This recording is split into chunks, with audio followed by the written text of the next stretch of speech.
A few years ago, I decided to take a social media hiatus. I disappeared from the world in order to truly understand myself better. And that I did. With the removal of Facebook, Instagram, and Snapchat, I found myself bored beyond belief. Day in, day out, I felt like I was missing something, and I never was truly able to pin what it was. I can now look back from my current standpoint, however, and understand that it was a lack of validation.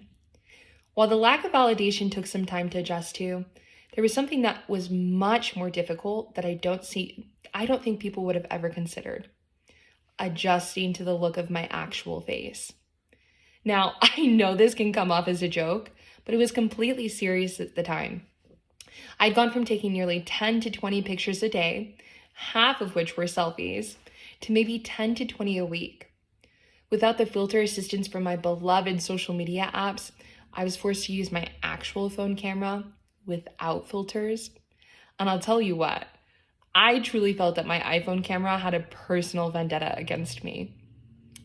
It wasn't until I decided to hop back on Snapchat a few months later that I came to such a deep understanding as to why. The filters, although in the most minute manner, were changing everything about my face, from my jawline to the shape of my nose to even the size of my eyes. At the same time that I had been removing social media from my life, I'd also simultaneously been removing the use of makeup, leaving a huge disconnect from the person that I'd always viewed myself as versus the person I truly was. Oddly enough, I can still almost feel the emotions that ran through my body during that time frame. There was so much fear around my image, about what people would think about me not being the woman that I portrayed daily on social media. This fear was so large because I was wearing a mask, both literally and figuratively. I was covering up who I authentically was because I felt that people would take to the counterfeit version of me more than who I truly was. Looking back now, however, it makes sense. According to Psychology Today, 2016, the need to fit in is a basic human instinct, one that we have for the means of survival. Our natural need to conform is designed to protect us, but that doesn't mean it's for the better. According to Professor Stephen Joseph, 2017, he found that when we refute our own authenticity, stress is created in our bodies, which over time can lead to mental and physical imbalances that can lead to anxiety, depression, anger, fatigue, and even chronic illnesses. Professor Stephen Joseph also found that research shows that living authentically drastically affects your mental health, emotional and physical as well. Authenticity looks like 1, knowing yourself, 2, being able to understand, accept, and express yourself, 3, following your intuition, and 4, trusting in your ability to make decisions for yourself. Now, these can all have an extremely positive impact on your health, and the same research shows that having a greater mental health typically also equates to having a greater physical health as well. Sadly, even among the people that do not partake in social media, showing up as our truly authentic selves isn't always the easiest, and it's something that many of us struggle with in our relationships, friendships, families, school environments, and even workplaces. Although this isn't a personality change that's going to be made overnight, it is one that will drastically impact your life forever. So, here are 3 ways that you can get started today. Now, the first is becoming more self-aware. In our modern society, it's so easy to get caught up with other people want from our lives. There are billions of available opinions, many of which one we don't know is right. The great thing about it is that they're nearly all right, and they're nearly all wrong. The only right answer for what we want out of our lives is what we want. And we have to be the ones to find that answer.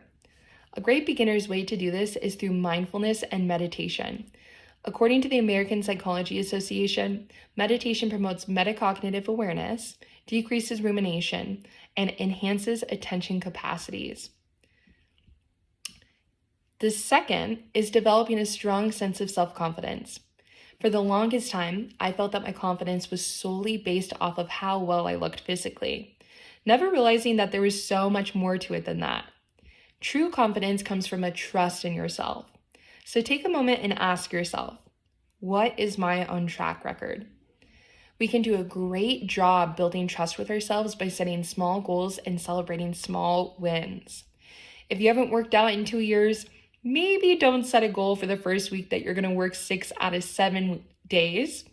For the first few weeks, set a goal that 2 to 3 days you'll work out and expand from there after you've built that trust in yourself. And the third thing is allowing yourself to be vulnerable. To this day, this is the one that I personally struggle with the most. For goodness sake, if I say the wrong thing, like I have multiple times so far, I will be critiquing that in my own head for the minimum of the next 2 months, especially if that statement truly reflected who I was to my core.